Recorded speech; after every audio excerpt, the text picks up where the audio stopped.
मेरा भाई बहुत पैसे वाला था। मेरी शादी गरीब घराने में हुई थी। मेरा शौहर अक्सर मुझे कहता था कि अपने भाई से मदद मांगो, लेकिन मैं हमेशा भाई के दर से खाली वापस आती थी। हम बहुत मजबूर थे।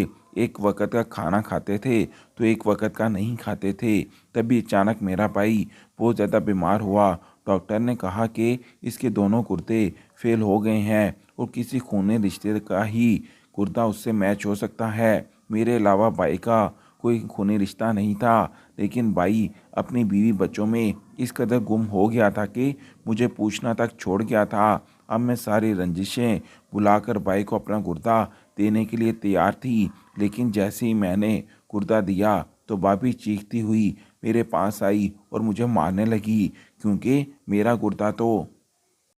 मेरा नाम शाज़िया है और हम दो बहन भाई हैं। हमारे वालिदैन बचपन में ही हमें छोड़कर इस दुनिया से रुखसत हो गए।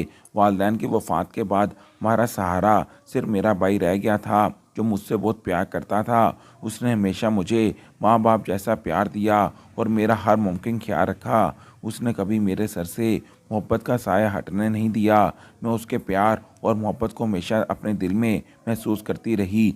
मेरा भाई एक नहायत ज़िम्मेदार और मोहब्बत करने वाला शख्स था। उसने मुझे पढ़ाया लिखाया और मेरी हर ख्वाहिश को अव्वलीन तरजीह दी। बचपन से लेकर अब तक उसने कभी ये एहसास नहीं होने दिया कि हमारे वालिदैन हमारे साथ नहीं हैं। उसने अपने कंधों पर घर का सारा बोझ उठा लिया और अब्बू के कारोबार को भी संभालने लगा। वो सुबह से शाम तक मेहनत करता था ताकि मुझे और अपने आप को एक अच्छी ज़िंदगी फराहम कर सके। हमारे दिन खुशियों से भरपूर गुजर रहे थे। उसकी मोहब्बत और मेहनत ने हमें कभी किसी चीज़ की कमी महसूस नहीं होने दी। उसके बाद जैसे जैसे वक्त गुजरता गया, उसने मेरी ज़िंदगी को एक नया मोड़ देने का फैसला किया।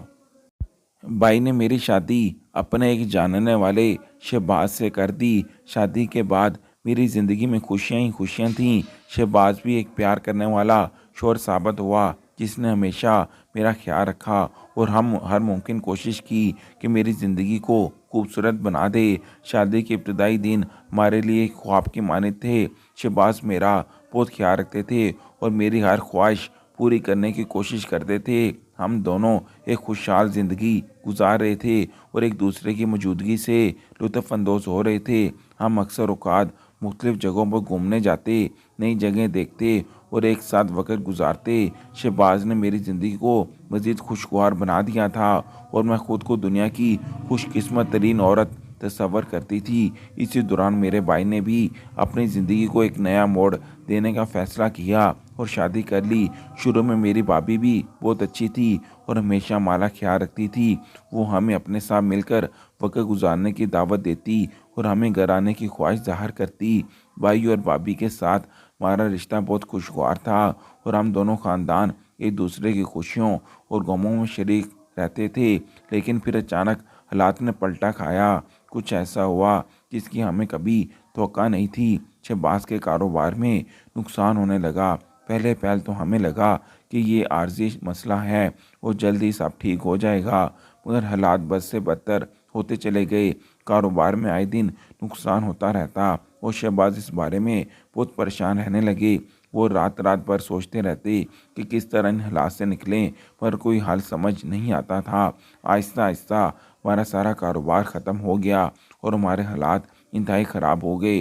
रोज़मर्रा के अखराजात पूरे करना भी मुश्किल हो गया। कभी खाना होता तो कभी नहीं, कभी दो वक़्त का खाना मिल जाता तो कभी एक वक़्त का ही नसीब होता। ये हालात हमारे लिए नहायत ही घुटन थे और हम बेबसी के आलम में जी रहे थे। जब हालात हद से ज़्यादा ख़राब हो गए और मेरे लिए सब्र करना मुश्किल हो गया, तो मैं अपने भाई के पास मदद के लिए गई। भाई ने मेरी मदद करने में कोई हिचकिचाहट महसूस नहीं की। उन्होंने मुझे गले से लगाया, मेरे सर पे हाथ रखा और कहा कि तुम मेरी बहन हो, किसी भी मुश्किल में हो तो बेझिझक मुझसे कहो। उनके ये अल्फाज मेरे दिल को सुकून पहुंचाने वाले थे। मैंने उनका शुक्रिया अदा किया और दिल में एक नया अज़म लेकर घर वापस आई। उनकी मदद से हमारे कुछ दिन अच्छे गुजरे, पर जैसे ही पैसे ख़त्म हुए हालात दोबारा वैसे ही बिगड़ने लगे। अब हमें ये एहसास हो चुका था कि हमारे हालात को ठीक करने के लिए मुस्तकिल किसी बड़ी तब्दीली की ज़रूरत है, मगर हमें समझ नहीं आता था कि हम कहाँ से शुरुआत करें। शहबाज ने मुख्तलिफ़ जगहों पर नौकरी करने के लिए कोशिश की, मगर उन्हें किसी भी जगह से मुस्बत जवाब ना मिल सका। हम रोज़गार की तलाश में सरगर्दा थे, मगर हमारी तमाम कोशिशें नाकाम हो रही थीं। ऐसे हालात में मैंने अपनी ज़िंदगी को एक नए ज़ाविये से देखना शुरू किया। मैंने सोचा कि शायद अल्लाह ने हमें इस मुश्किल में किसी ख़ास मकसद के लिए डाला है और हमें हिम्मत नहीं हारनी चाहिए। मैंने शहबाज को हौसला देने की कोशिश की और कहा कि अगर हम अपनी मेहनत जारी रखें तो एक दिन ज़रूर हमारी मुश्किलात का ख़ात्मा होगा। शहबाज ने मेरी बातों से कुछ हौसला पाया और हम दोनों ने एक दूसरे को सपोर्ट करने का अहद कर लिया। आहिस्ता आहिस्ता मैंने ये भी महसूस किया कि भाई और भाभी के साथ हमारे ताल्लुकात भी पहले जैसे नहीं रहे। भाई की बीवी ने भी बदलाव लाना शुरू कर दिया था। शुरू में जो मोहब्बत और एहतराम उन्होंने दिखाया था, अब उसकी जगह सर्द महरी ने ले ली थी। वो अक्सर हमसे दूर रहने लगी और हमारे हालात का मजाक उड़ाने लगी। ये सब कुछ मेरे लिए बहुत तकलीफ़देह था, मगर मैं खामोशी से सब कुछ बर्दाश्त करती रही। एक दिन मैंने अपने भाई से दोबारा मदद की दरख्वास्त की, मगर इस बार उनका रवैया बदल चुका था। उन्होंने सर्द लहजे में कहा कि अब तुम्हें अपनी ज़िंदगी खुद संभालनी होगी। ये अल्फाज सुनकर मेरा दिल जैसे रेज़ा रेज़ा हो गया। भाई, जिसे मैं हमेशा अपना सहारा समझती थी, उस कदर बेरुखी से बात करेगा, ये मैंने कभी सोचा भी नहीं था। मगर मैंने अपने आंसू छुपाते हुए उनका शुक्रिया अदा किया और बोझिल दिल के साथ घर वापस आ गई। घर आकर मैं फूट फूट कर रोई। मेरे आंसू थमने का नाम ही नहीं ले रहे थे। एक तरफ भाई की बेरुखी का गम था, तो दूसरी तरफ अपनी बेबसी का एहसास था कि मैं अपने मसाइल खुद हल करने के काबिल क्यों नहीं हूँ। मेरे शोहर ने मुझे संभाला और मेरे आंसू साफ करते हुए कहा कि कोई बात नहीं, हम किसी न किसी तरह गुजारा कर ही लेंगे, तुम परेशान ना हो। उनकी बातों में मोहब्बत और हमदर्दी थी, मगर मेरे दिल में एक दर्द था जो संभल नहीं रहा था। रात भर मैं जागती रही और जब नींद आई भी तो कुछ देर बाद एक ख्वाब से जाग गई। ख्वाब में मैं अपने भाई को देख रही थी, जो बचपन में मेरे लिए खिलौने खरीद कर लाता था, मेरे साथ खेलता था और हर मुश्किल में मेरे साथ खड़ा रहता था। मगर आज वही भाई मेरे दुख और परेशानियों से बेनियाज हो चुका था। ये ख्याल दिल में खंजर की तरह चुभ रहा था और मेरी आंखों से आंसू बह रहे थे। मैंने दिल ही दिल में दुआ की कि अल्लाह इसे कभी ऐसी हालत में ना डाले, मगर साथ ही एक सांस भी हुआ कि शायद ये मेरी लिए आजमाइश का वक़्त है। अगली सुबह मैंने खुद को हौसला देने का फ़ैसला किया। अपने आंसू पोंछकर मैंने एक नई शुरुआत करने का इरादा कर लिया। मैंने सोचा कि शायद मेरा भाई मेरी इस हालत को देखकर मायूस हो गया है और उसने मुझे ये नसीहत की कि मैं खुद को मजबूत बनाऊं। मैंने अपने आप से वादा किया कि अब मैं किसी पर भी इन्हिसार नहीं करूंगी। यह वक्त था कि मैं खुद को एक नए सिरे से संभालूं और अपनी ज़िंदगी को एक नए रुख दूं। लेकिन मैं सोच सोच के थक गई कि क्या करूं जिससे हमारे हालात कुछ बेहतर हो जाएं, या कम से कम 2 वक्त की रोटी तो नसीब हो जाए। लेकिन करने को कुछ भी नहीं था। दिन यूं ही गुजरते रहे।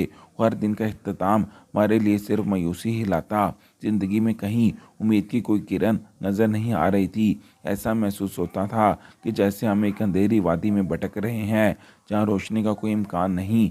हर रात हम दिल में एक उम्मीद लेकर सोते और सुबह उठते ही वो उम्मीद मायूसी में बदल जाती। हमारे पास सिवाय दुआ के कुछ भी नहीं बचा था, और कभी कभी दुआ भी बेअसर महसूस होती थी। आखिर एक दिन हिम्मत बांधकर मैंने सोचा कि शायद एक आखिरी कोशिश और करनी चाहिए। अपने शौहर से चोरी दिल में ये उम्मीद लेकर मैं अपने भाई के पास गई कि शायद वो अपने दफ्तर में मेरे शौहर को एक छोटी सी नौकरी दे दें।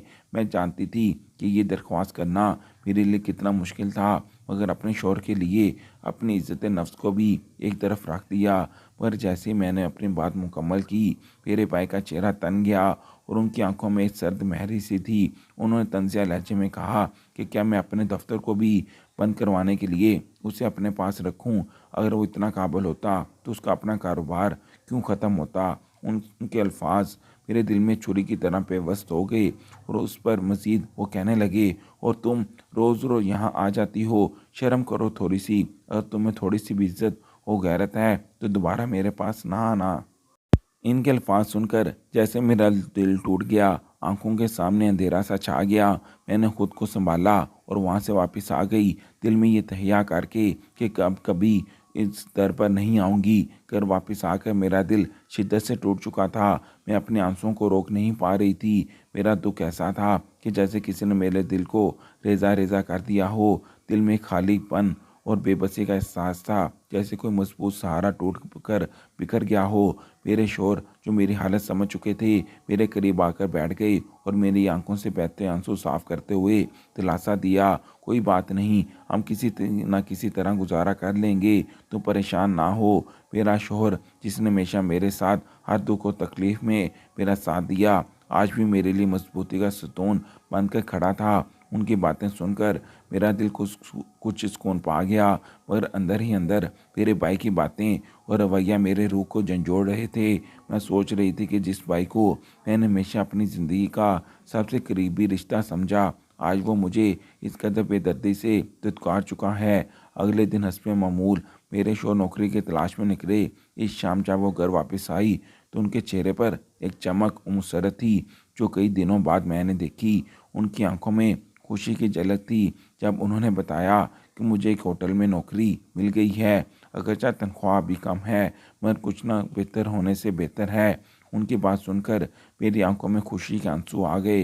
मैंने दिल से अल्लाह का शुक्र अदा किया कि हमारी दुआ सुनी गई। मैंने अल्लाह के हुजूर सजदा शुक्र अदा किया, मगर दिल में एक तलक एहसास भी था।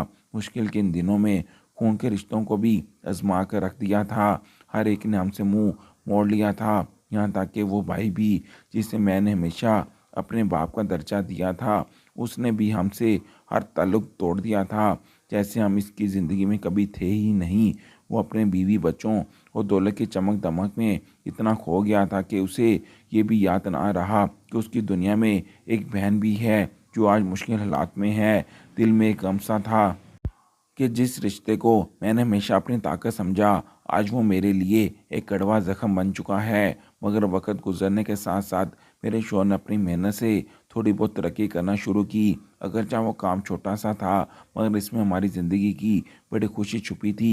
हर महीने की आखिरी तारीख को जब वो अपनी तनख्वाह घर लाते, मेरी आंखों में खुशी की झलक आती कि हमें किसी का मोहताज नहीं होना पड़ रहा। ये खुशी छोटी ही सही, मगर हमारे लिए एक कीमती नेमत थी। अब मैंने अपनी ज़िंदगी में एक नया सबक सीख लिया था। मैंने जान लिया कि दुनिया के सभी रिश्ते वक्ती और मफाद पर मबनी होते हैं, और मुश्किल वक़्त में सिर्फ अल्लाह ही हमारा सच्चा सहारा होता है।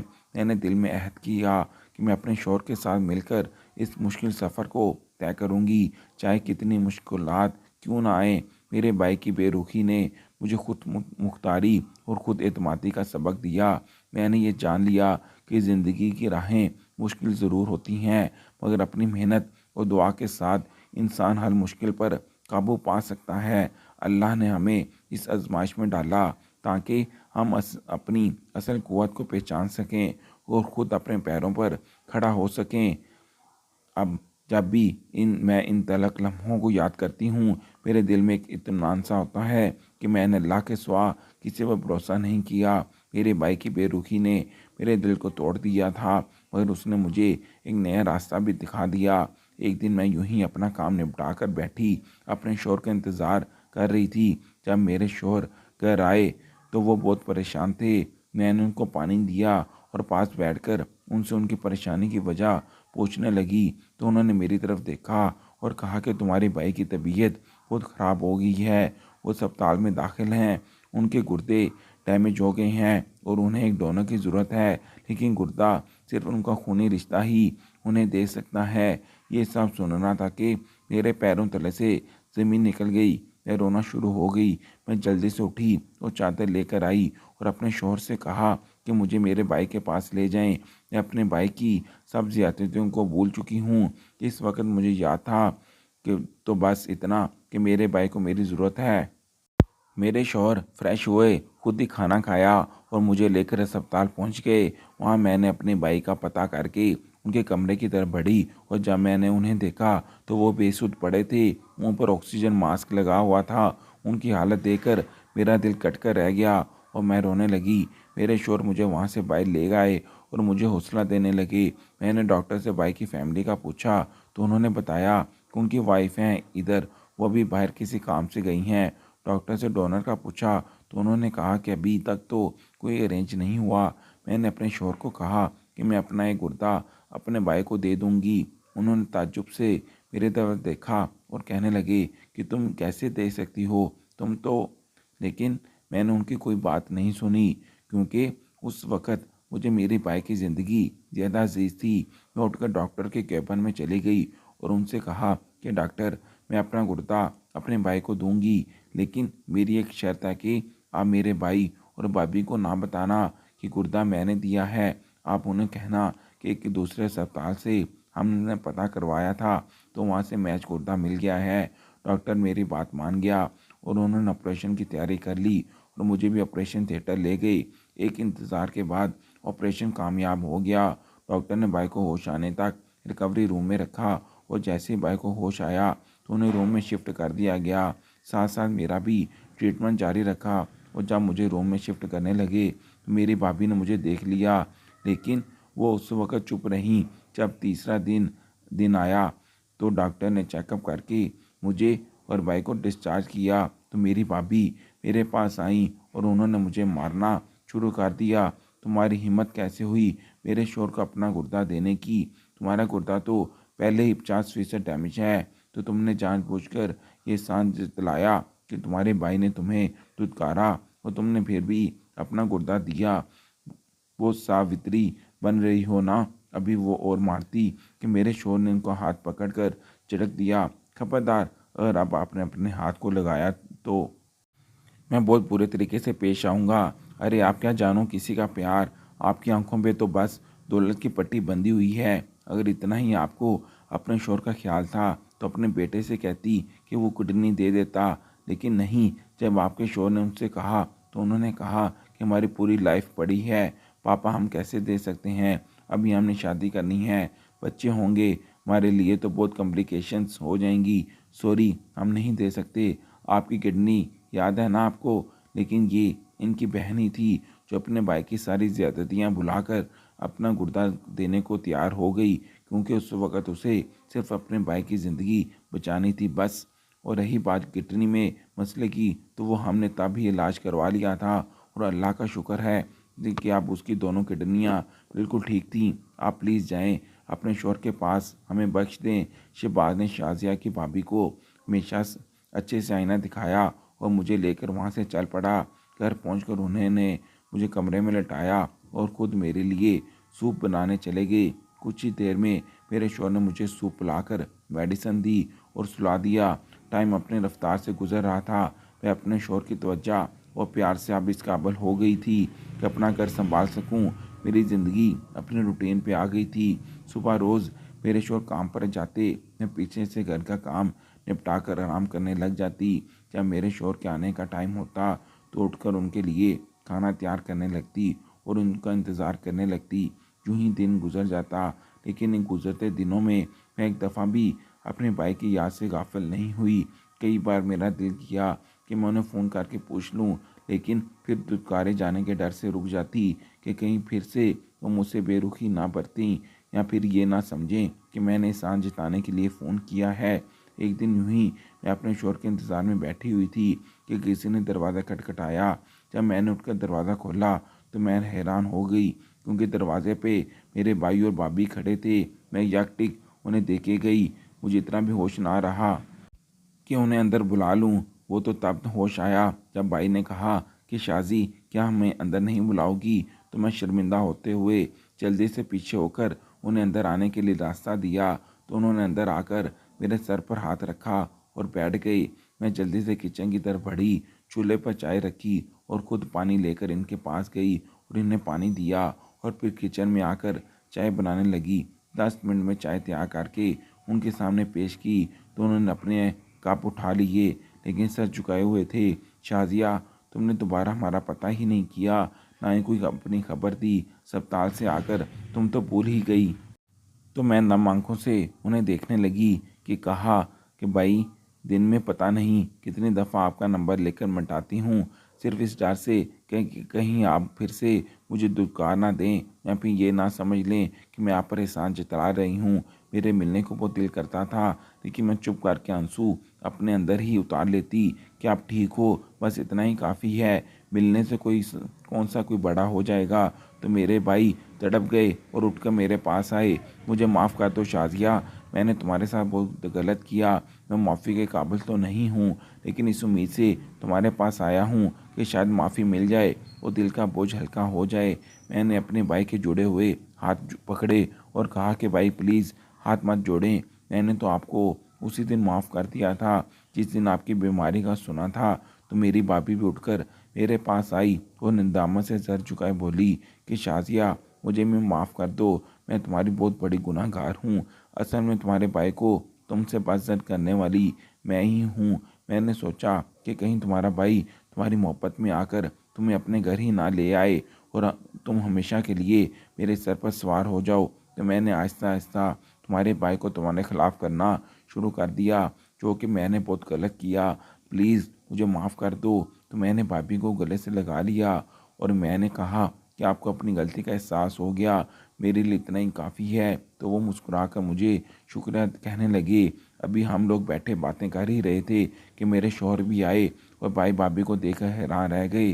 भाई ने उठकर इनसे भी माफ़ी मांगी और उनको गले से लगा लिया। फिर हम सब ने मिलकर खाना खाया। उस रात भाई और भाभी हमारे पास ही रुके और सारी रात हमने एक दूसरे से बातें की और बीते दिनों को याद करके गुजारी। और यूँ हम सब फिर से एक फैमिली हो गए।